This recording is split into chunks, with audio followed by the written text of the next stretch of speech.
Hi, I'm Dr. Bertice Berry, and I really need to tell you a story.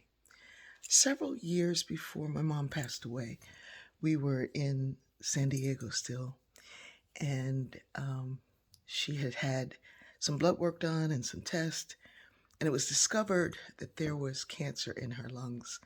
Well, my mother had worked at a nursing home, and she'd seen what that insidious disease does, and she declared, I do not want to die from cancer. I do not want to have cancer.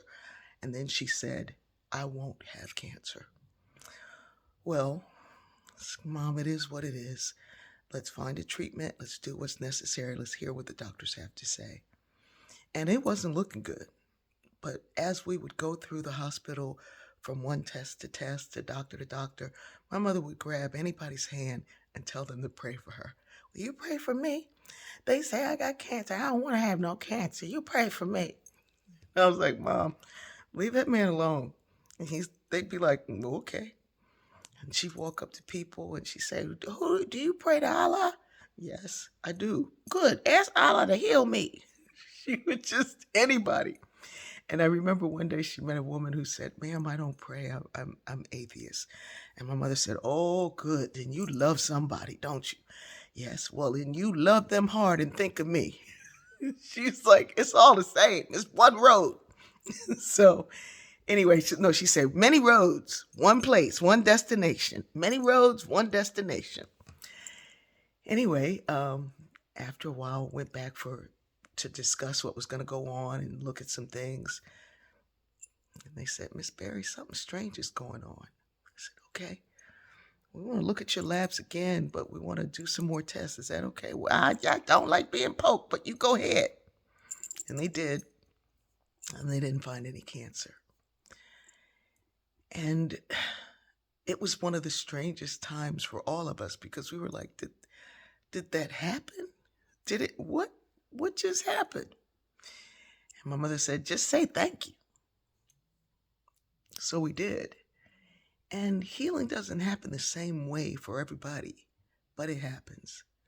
My mother knew she was going to die. She just didn't want to die that way. And it was only maybe 3, 4 years later that she died from a brain tumor and some other complications. Well, I do believe in the power of prayer. I do believe in it. So I have a couple of asks this morning.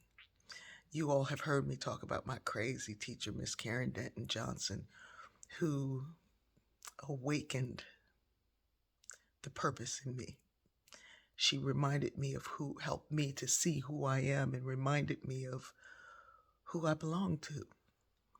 And we used to call her Miss Denton, which would just drive her nuts. Miss Denton, you from Montana, right? Michigan or Missouri or something would be. It starts with an M. She was like, Miss Denton helped me say out loud college. And she helped me to get to college and she let me know that I was worthy of it. She's just amazing. And she has always been that for me. And we ask for your prayers for Miss Denton.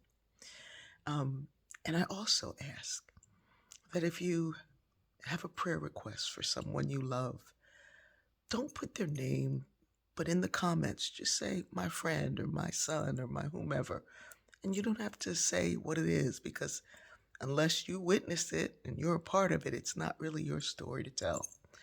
So just politely put your prayer request. And I ask that all of us not only pray for Miss Denton, but pray for everybody in the comments. And if you have an amazing story of healing, put that in the comments as well. All of us together can do amazing things. Healing doesn't always look the same for everybody. For me, healing is the ability to continue moving and doing and living a life of purpose. Some days it's in pain, and that's okay. It's okay. It really is okay. Oh, but one day, I'm going to be like my mother. I told you I wasn't going to get it. I love you. And together, we truly can move mountains. I love you.